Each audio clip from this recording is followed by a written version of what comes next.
Optimisation fiscale des sociétés. Trop souvent négligée, elle mérite pourtant toute votre attention, car l'argent libéré vous permet d'investir plus pour booster votre croissance.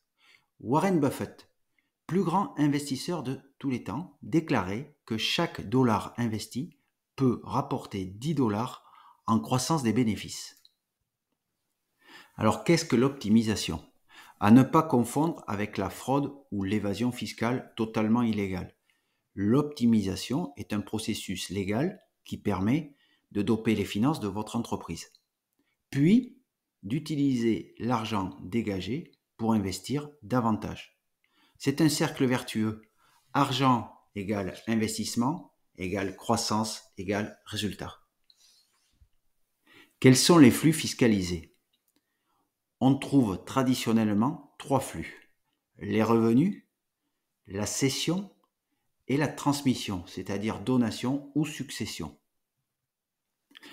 Commençons par les revenus. C'est un levier puissant pour la croissance, car en principe, les revenus sont taxés plusieurs fois à l'impôt, IR ou IS, aux charges sociales ou aux prélèvements sociaux. La taxation touche les personnes, mais aussi le bénéfice de l'entreprise. Voyons les leviers les plus puissants.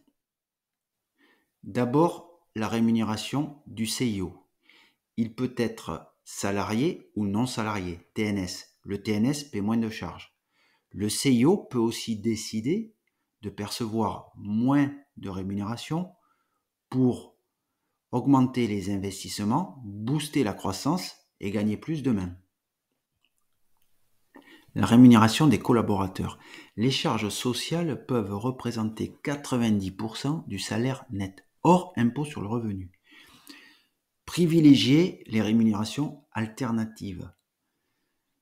Exonérer en tout ou partie des charges sociales. On peut citer l'intéressement, les avantages en nature, le PE, le PERCO, les plans retraite. Pour les sociétés les plus dynamiques, vous pourrez attribuer des actions gratuites ou des BSPCE. Tous ces dispositifs motivent les collaborateurs et dopent leur rémunération. Un travail acharné sur ce sujet dégagera des marges de manœuvre énormes.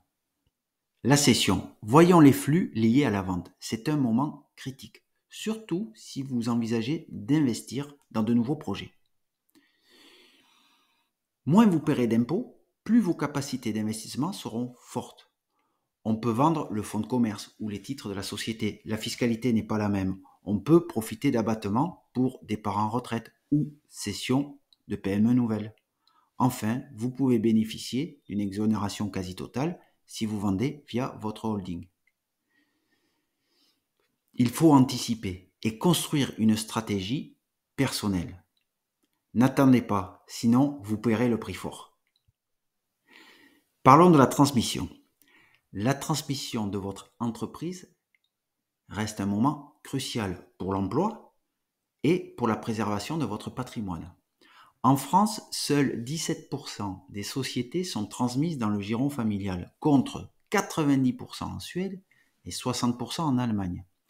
Citons les dispositifs les plus efficaces: le FBO, Family Buyout, le pacte du Dutreil, ou encore le LBO familial. Anticipez plusieurs années à l'avance et vous transmettrez sans impôt.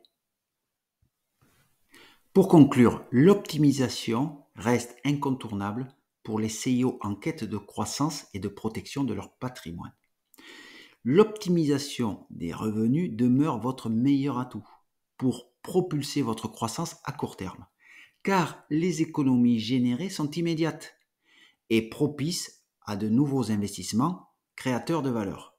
Alors, enclenchez un diagnostic complet pour dégager des marges de manœuvre alignées avec vos ambitions.